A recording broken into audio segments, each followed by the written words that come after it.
이 시간에 우리 사도행전 19장 1절부터 20절까지 말씀인데, 읽는 것은 이제 8절부터 읽도록 하겠습니다. 읽는 것은 사도행전 19장 8절부터 12절까지 읽도록 하겠습니다. 제가 읽겠습니다. 바울이 회당에 들어가 석 달 동안 담대히 하나님 나라에 관하여 강론하며 권면하되, 어떤 사람들은 마음이 굳어 순종치 않고 무리 앞에서 이 도를 비방하거늘 바울이 그들을 떠나 제자들을 따로 세우고 두란노 성원에서 날마다 강론하니라. 2해 동안 이같이 하니 아시아에 사는 자는 유대인이나 헬라인이나 다 주의 말씀을 듣더라.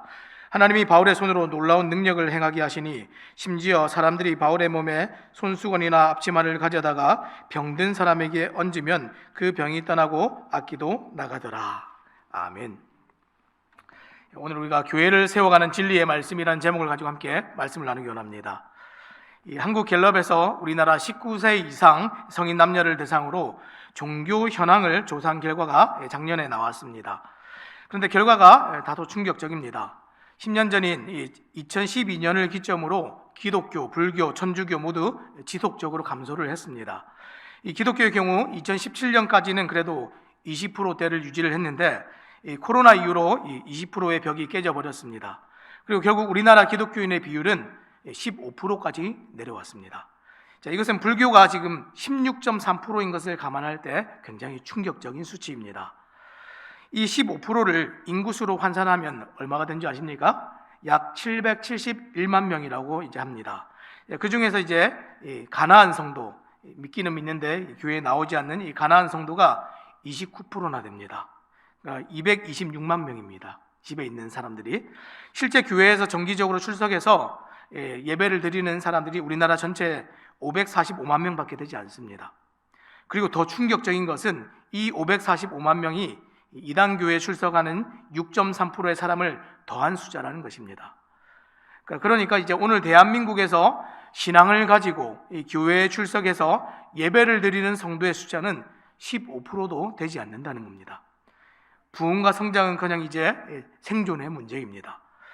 문 닫는 교회, 옛날 유럽의 얘기가 아닙니다. 오늘 우리의 이야기입니다. 오늘 우리가 사도행전 말씀을 살펴보고자 하는 이유 또한 여기에 있습니다. 오늘 성경의 이야기가 다시 우리의 이야기가 되기를 바랍니다. 오늘 본문에는 세속적이고 세상의 힘이 아주 강했던 에베소에 하나님께서 어떻게 교회를 세우셨는지에 대한 이야기가 소개되고 있습니다. 그리고 갓 태어난 이 작은 교회가 어떻게 한 도시를 뒤흔드는 영향력 있고 강한 교회가 되었는지도 오늘 성경이 말해주고 있습니다. 새로운 한 해를 시작하면서 이제 우리는 15%도 안 돼, 이런 패배주의에 빠질 필요가 없습니다. 역사 속에서 우리 주님의 몸된 교회가 단 한 번도 쇠하거나 결코 망한 적이 없습니다. 어렵고 척박한 환경 속에서도 진리를 소유한 교회들은 언제나 불같이 일어났습니다. 이러한 교회는 작더라도 영향력이 있고 또 강했습니다. 오늘 이방 땅의 중심에 있는 이 에베소는 어떻게 교회가 되었고 우상의 도시에 어떻게 진리가 우뚝 서게 되었는지 우리 함께 살펴보겠습니다. 자, 첫 번째로는 온전한 복음이 그들에게 전해졌기 때문에 그렇게 교회가 될 수 있었습니다. 오늘 바울이 이제 3차 전도 여행을 시작합니다. 이 바울의 이번 행선지는 에베소입니다. 지도를 한번 보시면 에베소가 이렇게 생겼습니다. 이 지도를 보면 아시겠지만 에베소는 지중해를 끼고 있는 이제 항구 도시입니다. 소아시아의 중심부에 위치해 있으면서 무역과 상업이 굉장히 발달해 있는 곳이 에베소입니다. 그래서 이 도시의 중요성을 간파했던 이 로마는 이 BC 133년부터 에베소를 직접 다스리기 시작했고, 이 아우구스투스 황제 시대에 이르러서는 정식으로 이 아시아의 첫 로마령이 되었습니다. 로마의 큰 이제 도시들이 있는데 이 에베소가 3대 도시 중에 하나에 속합니다. 하지만 이 에베소는 이 선교적 관점에서는 결코 쉬운 도시가 아니었습니다. 왜냐하면 우상이 산업이 되고 우상이 생계가 되는 그 우상이 완전히 찌든 도시가 에베소였기 때문에 그렇습니다. 이 당시 에베소에는 이 그리스 신화에 등장하는 달의 여신인 아르테미스, 이 사도행전 19장 후반부에는 이 아데미라고 나옵니다. 이 아데미 여신에게 바쳐지는 신전이 있었는데 이 거대한 신전입니다. 이게 지금 아르테미스 신전인데, 이 아르테미스 신전은 세계 7대 불가사의 중에 하나입니다. 왜 그러냐면 너무 큽니다. 어마어마하게 큽니다. 이 당시 이 신전을 건축하는데 120년이 걸렸습니다. 이 웅장한 신전을 보기 위해서, 그리고 그 신전의 주인 아데미를 경배하기 위해서 수많은 사람이 이 에베소로 몰려들었습니다. 그래서 이 에베소에서 이 아데미 여신은 그들의 종교이면서 동시에 큰 산업을 이루고 실제로 이 관련된 일들을 많이 하는 사람이 있어서 이것의 생계가 다 달려있는 그런 일이었습니다. 사람들이 대부분 이것과 뗄래야 뗄 수 없는 삶을 살아가고 있었죠. 이 말은 이곳 에베소에서 복음을 전하는 일이 결코 쉽지 않았음을 말해주고 있습니다. 그래서 훗날 이 사도 바울은 에베소 교회에 보낸 편지에서 이곳 에베소에서 사역했던 그 어려움을 이렇게 기록하고 있습니다. 에베소서 6장 12절입니다. 우리의 씨름은 혈과 육을 상대하는 것이 아니요 통치자들과 권세들과 이 어둠의 세상 주관자들과 하늘에 있는 악의 영들을 상대함이라. 또 바울은 에베소에서 이 악인들과의 싸움을 또 이렇게 회상합니다. 이 고린도전서 말씀에 이렇게 기록하고 있는데요. 고린도전서 15장 32절입니다. 내가 사람의 방법으로 에베소에서 맹수와 더불어 싸웠다면 내게 무슨 유익이 있으리요? 죽은 자가 다시 살아나지 못한다면 내일 죽을 터이니 먹고 마시자 하리라. 뭐라고 얘기했습니까? 에베소에서 힘든 사역의 그것을 회상하면서 마치 맹수와 싸우는 것 같았다, 이렇게 회상을 하고 있습니다. 믿음을 도전하는 사람들을 맹수로 비유하며 사도 바울의 에베소 개척이 결코 쉽지 않았음을 말해주고 있습니다. 우리는 성경을 보면서 많은 믿음의 사람들이 딱 하고 대단한 일들을 하니까 쉬웠을 것이다, 이렇게 생각하는데 결코 그렇지 않았습니다. 오늘 우리가 살고 있는 이 시대 이상으로 굉장히 이 복음을 전하고 교회를 세워가는 일은 모든 시대마다 다 힘들었습니다. 이런 에베소에 사도 바울이 와보니 이미 제자들이 있었습니다. 1절 말씀 보겠습니다. 아볼로가 고린도에 있을 때에 바울이 윗지방으로 다녀 에베소에 와서 어떤 제자들을 만나. 사도 바울에 앞서 에베소에 와서 말씀을 전한 사람이 있었습니다. 누굴까요? 아볼로입니다. 아볼로. 알렉산드리아 출신의 이 유대인 아볼로는 언변이 좋고 성경에 능통하며 열정이 대단한 사람이었습니다. 사도행전 18장 24절과 25절의 말씀에 보니까 이 아볼로에 대해서 기록하고 있습니다. 알렉산드리아에서 난 아볼로라 하는 유대인이 에베소에 이르니 이 사람은 언변이 좋고 성경에 능통한 자라. 그가 일찍이 주의 도를 배워 열심으로 예수에 관한 것을 자세히 말하며 가르치나 요한의 침례만 알 따름이라. 이런 아볼로가 에베소에서 말씀을 전하자 믿는 사람이 생겼습니다. 문제는 이들이 성령을 받지 못했고 심지어 성령님의 존재에 대해서도 몰랐으며 요한의 침례만 받았다 하는 것입니다. 2절과 3절 또 읽어보겠습니다. 이르되 너희가 믿을 때에 성령을 받았느냐? 이르되 아니라 우리는 성령이 계심도 듣지 못하였노라. 바울이 이르되 그러면 너희가 무슨 침례를 받았느냐? 대답하되 요한의 침례니라. 여러분, 요한의 침례는 오늘 우리가 받는 이 침례와 의미가 좀 다릅니다. 우리가 받는 침례는 어떤 침례입니까? 예수님의 죽으심과 부활하심에 우리를 동일시하는 것이며 또 예수님으로 인해서 우리가 죄사함을 받고 구원받았음을 고백하는 것이 우리의 침례라면 이 요한의 침례는 회개의 침례였습니다. 회개의 침례를 받았다는 것은 에베소에 있는 제자들이 자신의 죄인됨을 인정했다는 의미이겠죠. 하지만 그들이 죄는 인정했지만 그들이 들은 복음은 반쪽짜리 복음이었습니다. 왜냐하면 전하고 가르쳤던 선생인 아볼로가 지금 반쪽짜리 복음만 가지고 있었기 때문에 그렇지요. 그래서 사도행전 18장 25절에 보니까 이렇게 기록합니다. 그가 일찍이 주의 도를 배워 열심으로 예수에 관한 것을 자세히 말하며 가르치나 요한의 침례만 알 따름이라. 이 아볼로는 듣기는 들었고 배우기는 배웠고 열심히 있었지만 다 알지는 못했습니다. 복음은 결코 죄를 자백하는 것으로 끝나지 않습니다. 그렇죠? 복음은 죄의 세력으로부터 완전한 해방이어야 완전한 복음입니다.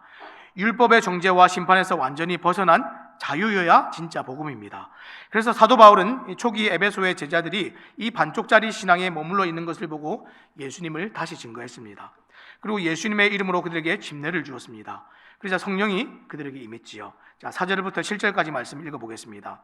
바울이 이르되 요한이 회개의 침례를 베풀며 백성에게 말하되 내 뒤에 오시는 이를 믿으라 하였으니 이는 곧 예수라 하거늘 그들이 듣고 주 예수의 이름으로 침례를 받으니 바울이 그들에게 안수하며 성령이 그들에게 임하심으로 방언도 하고 예언도 하니 모두 12사람쯤 되니라. 이렇게 다시 바울이 전한 복음을 듣고 에베소에서 구원받은 사람이 예수님의 제자들과 유사하게 12사람쯤 되었습니다. 온전한 복음이 전해졌을 때 에베소에 제대로 된 믿는 사람들이 생겨나기 시작했습니다. 그러면 아볼로는 잘못했고 바울은 잘한 것입니까? 꼭 그렇지는 않습니다.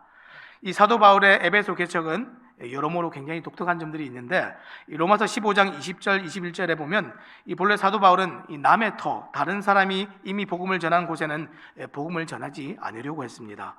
그런 점에서 이 아볼로가 거쳐간 에베소는 이 사도 바울의 평소에 이 목회 철학에 비추어 볼 때 어쩌면 좀 썩 내키지 않는 그런 사역일 수도 있었을 겁니다. 하지만 사도 바울은 그곳의 제자들의 영적인 상태를 보고는 그냥 지나칠 수가 없었습니다. 여기서 우리는 이 동역의 중요성을 좀 배우게 됩니다. 복음을 전하고 제자를 세우는 일은 결코 어느 한 사람만의 힘으로 되는 것이 아니라는 겁니다. 아볼로가 언변도 좋고 성경에도 능통하고 열정도 많았지만 이 초창기 에베소에서 가르칠 때는 예수님의 복음에 대해서 제대로 다 알지 못했습니다. 물론 나중에 이제 브리스길라와 아굴라야 부부를 통해서 이 예수님의 복음을 잘 배우고 좋은 성경 교사가 되지만 처음에는 아볼로도 미약했습니다.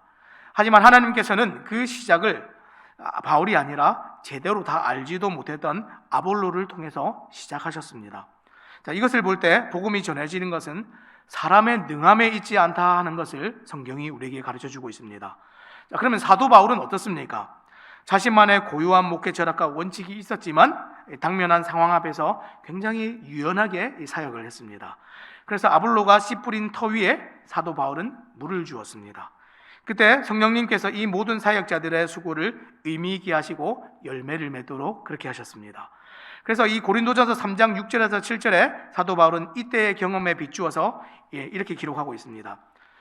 나는 심었고 아볼로는 물을 주었으되 오직 하나님께서 자라나게 하셨나니 그런즉 심는 이나 물 주는 이는 아무것도 아니로되 오직 자라게 하시는 이는 하나님뿐이니라. 아멘. 지금 이 말씀은 고린도 교회 상황에 비추어진 말씀이긴 합니다. 그래서 바울이 먼저 심고 아볼로가 물을 주었다 이렇게 기록을 하고 있지만 이것은 이 에베소에서는 아볼로가 먼저 심고 또 바울이 물을 준 그런 경험에서 터득된 또 하나님의 진리입니다. 사랑하는 여러분, 복음이 온전하게 전해지는 것은 온전한 지식도 분명히 필요하지만 부족함을 서로 채우는 합심함이 분명히 필요합니다. 네 편 내 편, 네 양 내 양 따지고 누군가의 신앙적인 결함이 누군가의 책임인지 논쟁을 우리가 할 겨를이 우리에게는 이제 없습니다. 이런 것은 굉장히 소모적인 것이고 세상의 방식입니다. 하나님께서는 이 복음으로 말미암아 우리가 늘 연합하도록 하시고 동역하도록 하시고 함께 일하도록 그렇게 하십니다. 왜냐하면 우리에게 능이 있는 것이 아니라 하나님께 능이 있다 하는 것을 우리에게 말씀하시기 때문에 그렇습니다. 교회에서 도움이 필요한 사람이 보이면 누구나 할 것 없이 발벗고 나서서 돕고 섬겨야 됩니다. 이것은 나의 일이 아니고 목사님이 할 일이야, 전도사님이 할 일이야, 어떤 구역장님이, 집사님이 할 일이야, 이런 것이 아니라 도움이 필요한 지체가 있으면 누구라도 발벗고 나서서 할 수 있어야 됩니다. 이런 것이 하나님의 사역이고 복음이 온전하게 전해지는 방법이며 또 진정한 동역입니다. 이방 땅의 중심인 이 에베소에 어떻게 교회가 우뚝 설 수 있었습니까? 먼저 믿고 성경의 풍부한 지식을 가진 사람들이 함께 동역하면서 복음이 온전히 전해질 수 있었고 이 복음이 온전히 전해질 때 교회가 설 수 있었습니다. 자, 두 번째로 우상의 도시에 어떻게 진리가 우뚝 설 수 있었습니까? 두 번째로는 이 말씀이 날마다 가르쳐질 때 그렇게 할 수가 있었습니다. 자, 8절 말씀 보겠습니다. 바울이 회당에 들어가 석 달 동안 담대히 하나님 나라에 관하여 강론하며 권면하되. 사도 바울이 본격적으로 에베소 개척을 이제 시작을 합니다. 자, 그는 평소 해오던 대로 유대인의 회당에 들어가 담대히 하나님 나라에 관하여 강론하고 권면했습니다. 지금 그런데 문제가 생겼습니다. 이 마음이 굳은 어떤 사람들이 이 복음 사역을 회방합니다. 듣지를 않습니다. 역시 에베소는 쉽지 않은 곳이지요. 처음 얼마 동안은 그러려니 하고 넘어갔지만 시간이 흐를수록 이 방해의 강도가 점점 높아졌습니다. 그래서 사도 바울은 이 중대한 결단을 내리는데 이제 9절 말씀입니다. 어떤 사람들은 마음이 굳어 순종하지 않고 무리 앞에서 이 도를 비방하거늘 바울이 그들을 떠나 제자들을 따로 세우고 두란노 소원에서 날마다 강론하니라. 사도 바울은 이 사역의 장소를 유대인의 회당에서 지금 어디로 옮겼습니까? 두란노 소원으로 옮겼습니다. 한번 보여주실까요? 이게 지금 두란노 소원입니다. 지금 좀 다 무너지고 이제 옛날 건물이고 그렇긴 하지만 그 옛날 건물치고는 굉장히 크지 않습니까? 회당이 많은 사람에게 열려 있는 일종의 이제 공적인 공간이라고 한다면 이 서원은 허락받은 사람들만 출입할 수 있는 제한된 이 사적인 공간이었습니다. 이렇게 사역의 장소를 지금 두란노 서원으로 옮기자 자동적으로 방해하는 세력들이 이렇게 차단이 되었습니다. 덕분에 이 사도 바울은 대적들로부터 방해받지 않고 오롯이 이 말씀 사역에 집중할 수가 있었습니다. 우리가 말씀을 전하기 위해서는 방해가 있는데요 이러면서 우리가 가만히 있을 것이 아니라 말씀을 집중적으로 전할 수 있는 방법들을 좀 고안하고 생각해야 됩니다. 또 두란노 서원은 시간적인 면에서도 굉장히 자유로웠습니다. 회당에서의 말씀 사역은 아무래도 지금 안식일을 중심으로 이루어지다 보니까 일주일에 한 번이라는 시간적 제약이 있었습니다. 그래서 사도행전 18장 4절에 보니까 이렇게 기록합니다. 안식일마다 바울이 회당에서 강론하고 유대인과 헬라인을 권면하니라. 하지만 이 두란노 서원은 이 매일 학생들이 모여서 철학과 수사학 등 학문을 배우는 곳이다 보니까 쉬는 날이 없었습니다. 그래서 이 두란노 서원으로 옮긴 다음에 이 사도 바울은 일주일에 한 번 하던 강론을 날마다 할 수 있게 되었습니다. 얼마나 좋습니까? 그리고 사역의 장소가 회당에서 두란노 서원으로 바뀐 이후에 생긴 가장 결정적인 변화는 이 사역의 대상이었습니다. 회당 사역의 대상이 그곳에 모인 무리였다고 한다면 이 두란노 서원의 사역의 대상은 철저히 이 소수의 제자들 중심으로 이루어졌습니다. 오늘날로 얘기하면 제자 훈련 같은 것이죠. 집중 훈련 같은 그런 훈련을 할 수가 있었습니다. 이 사도 바울은 이 제자들을 따로 세웠고 이들에게 날마다 말씀을 강론했습니다. 얼마 동안 가르쳤습니까? 매일 가르쳐서 무려 2년 동안 가르쳤습니다. 여러분, 이 2년을 일수로 계산을 하면 730일입니다. 하루 쉬는 시간을 빼고 대략 4시간 정도 강론을 했다고 가정하면 이 사도 바울이 이 두란노 서원에서 이 제자들과 하나님의 말씀에 대해서 이 성경에 대해서 강론한 총 시간이 2년 동안 대략 한 3,000시간 정도 됩니다. 별로 안 놀라시네요. 굉장히 많은 시간입니다. 어마어마한 시간입니다. 열심히 공부하기로 소문난 성서침례대학원 대학교에서 이 MDB 과정 공부하는 제가 한번 대략 계산을 해봤습니다. 3년 동안 대략 계산을 했더니 많이 잡아서 한 500시간 조금 넘습니다. 그러니까 이 3,000시간이라는 것은 이 성서침례대학원 대학교에서 공부를 해서 한 18년 동안 공부하면 매주 성경 공부한 사람과 맞먹는 분량입니다. 어마어마하죠. 그래도 안 놀라시네요. 대단한 겁니다. 혼자서 그렇게 가르친 사도 바울도 대단하지만 열심히 배운 제자들도 정말 대단합니다.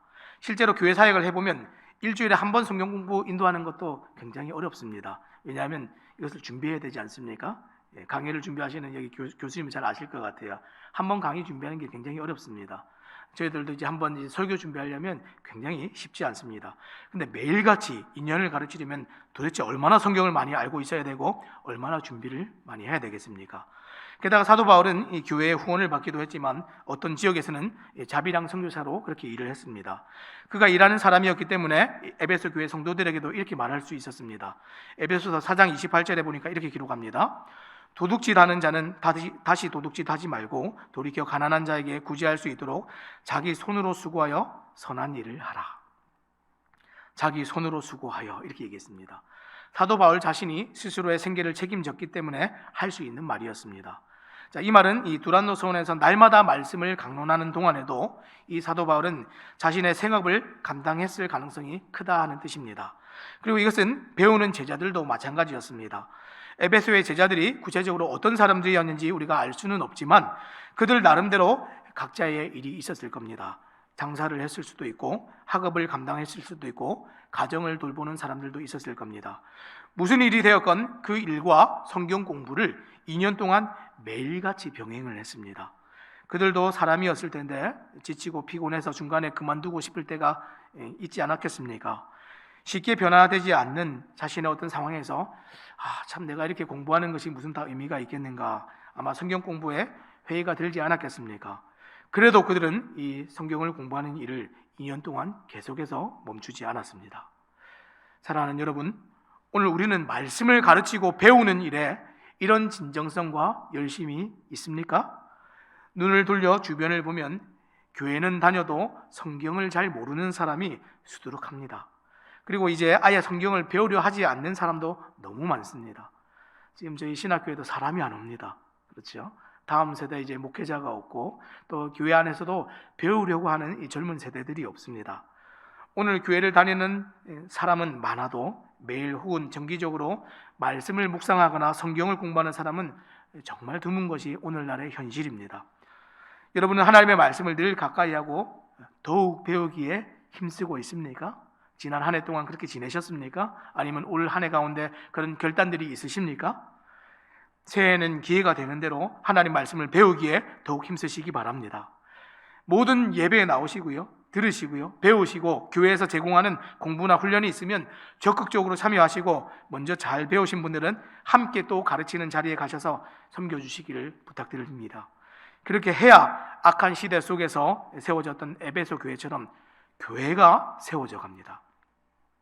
한때 성경에 대해서 열심히 있으셨던 분들은 이 말씀들을 좀 다시 생각해 보시기 바랍니다. 이 훗날 예수님은 에베소 교회를 향해서 너를 책망할 것이 있다 이렇게 말씀하셨습니다. 요한계시록 2장 4절 5절 말씀인데 제가 읽겠습니다. 그러나 너를 책망할 것이 있나니 너의 처음 사랑을 버렸느니라. 그러므로 어디서 떨어졌는지를 생각하고 회개하여 처음 행위를 가지라. 만일 그리하지 아니하고 회개하지 아니하면 내가 내게 가서 내 촛대를 그 자리에서 옮기리라. 지난 시간 동안 한국 교회에 하나님의 말씀을 사랑하는 분들이 많이 계셨습니다. 이제 그 믿음의 선배들을 본받아서 우리 자신들을 좀 돌아볼 때입니다.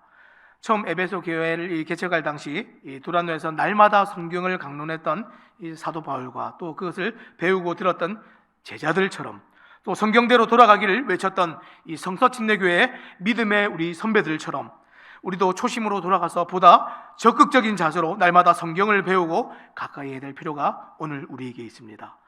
자, 세 번째로 우상의 도시에 어떻게 교회가 서고 진리가 우뚝 설 수 있었습니까? 세 번째로는 사람들의 입을 통한 전파가 있었기 때문에 이것이 가능했습니다.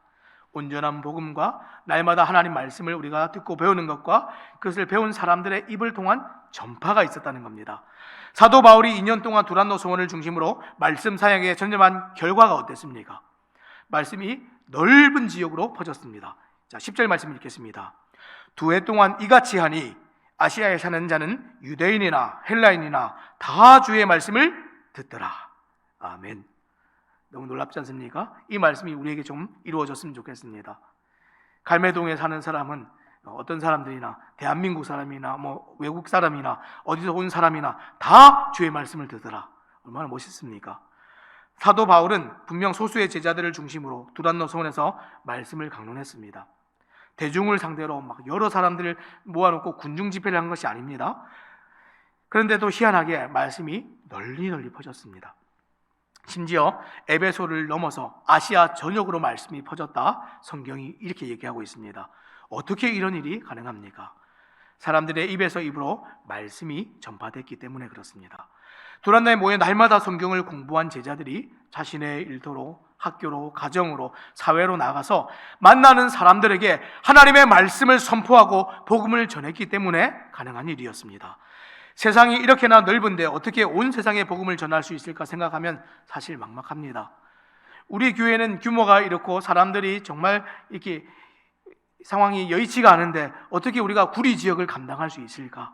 우리가 어떻게 이 대한민국을 감당하는 교회가 될 수 있을까? 막막하지 않습니까? 그런데 의외로 방법은 간단합니다. 어렵게 생각할 것 없이 우리가 지금 내 옆에 있는 친구나 직장 동료나 가족이나 친척들에게 복음을 전하면 됩니다.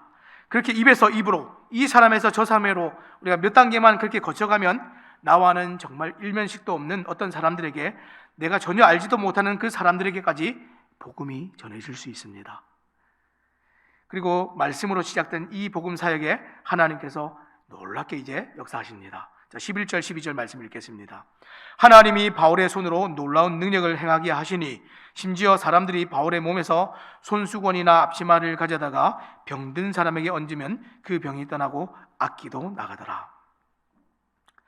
이런 일은 사도 바울의 의도했던 어떤 결과가 아니었습니다. 그는 그저 말씀 사역에 전념했을 뿐입니다. 놀라운 일이 일어나라 이렇게 생각하고 그것을 기대하고 사역한 것이 아니라는 겁니다.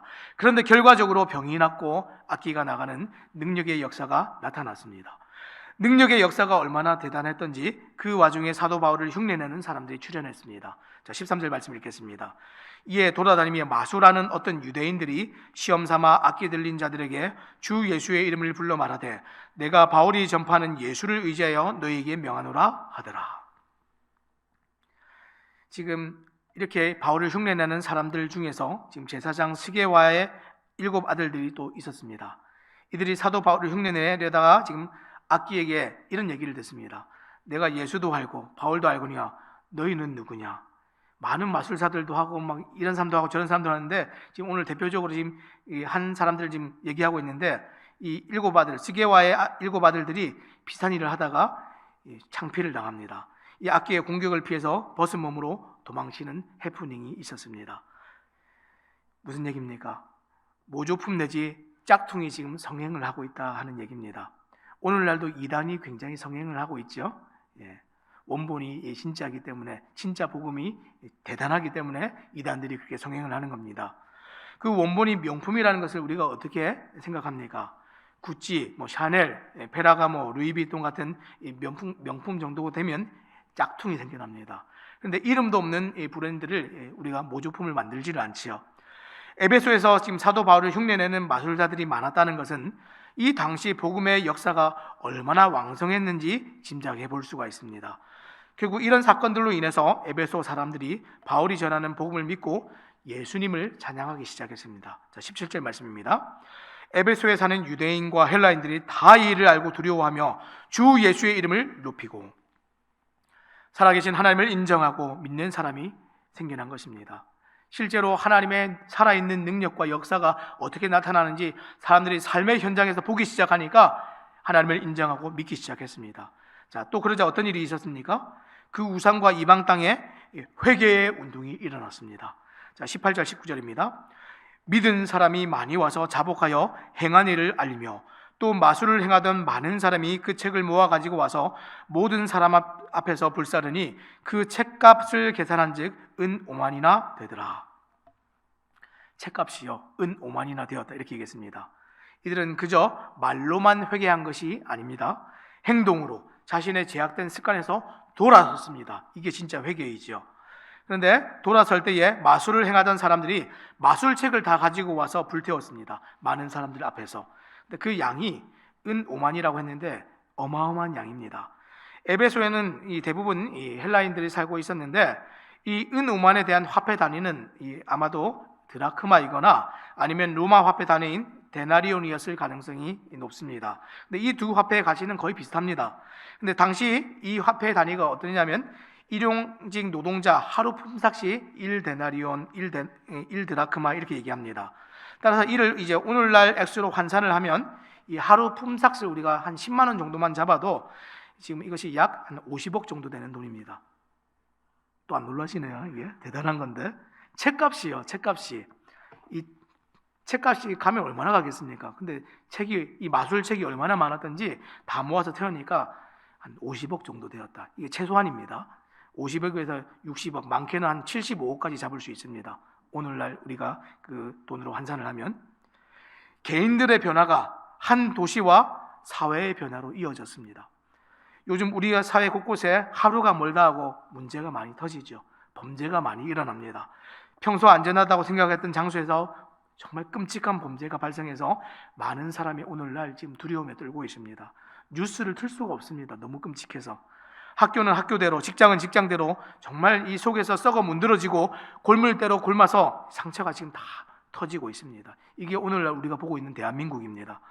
우리 사회 곳곳이 너무나 병이 깊고 병든 사람들이 너무나 많아서 우리가 이제 눈뜨고 볼 수가 없습니다. 범죄를 막고 사회를 안전하게 지키기 위해서 이 정부가 나서서 나라가 나서서 공무원, 경찰, 판검사 할 것 없이 얼마나 많은 사람들이 지금 이 일에 매달리고 있는지 모릅니다. 그런데 이런 노력과 사회 제도가 사람들을 근본적으로 변화시키거나 바꿔줄 수가 없습니다. 복음으로 진리의 말씀으로 각 사람이 회개하고 새롭게 되지 않는다면 우리 사회는 앞으로도 많은 어려움과 더 큰 위기를 겪을 수밖에 없습니다. 누구의 책임입니까? 교회의 책임입니다. 성도들의 책임이고 우리의 책임입니다. 그래서 어느 때보다 믿는 자들이 깨어서 이 나라와 사회를 위해서 기도하고 교회의 역할과 사명을 더욱 감당해야 되는 것이 오늘 우리가 살고 있는 이 시대입니다. 에베소에서 일어났던 것과 같은 회개운동, 사회 정화운동이 오늘 이 대한민국에서 교회를 중심으로 일어나는 그런 일을 꿈꾸시기 바랍니다. 그리고 이 모든 변화가 어디서부터 시작합니까? 하나님의 말씀에서부터 시작된다는 것 꼭 기억하시기 바랍니다. 결론입니다. 자, 20절 말씀해 보니까 이 모든 것을 종합해서 한번 얘기하고 있죠. 이와 같이 주의 말씀이 힘이 있어 흥왕하여 세력을 얻으니라. 아멘. 아데미의 도시 에베소에 어떻게 교회가 섰습니까? 사도행전을 기록한 누가는 말씀의 능력이다 이렇게 요약을 하고 있습니다.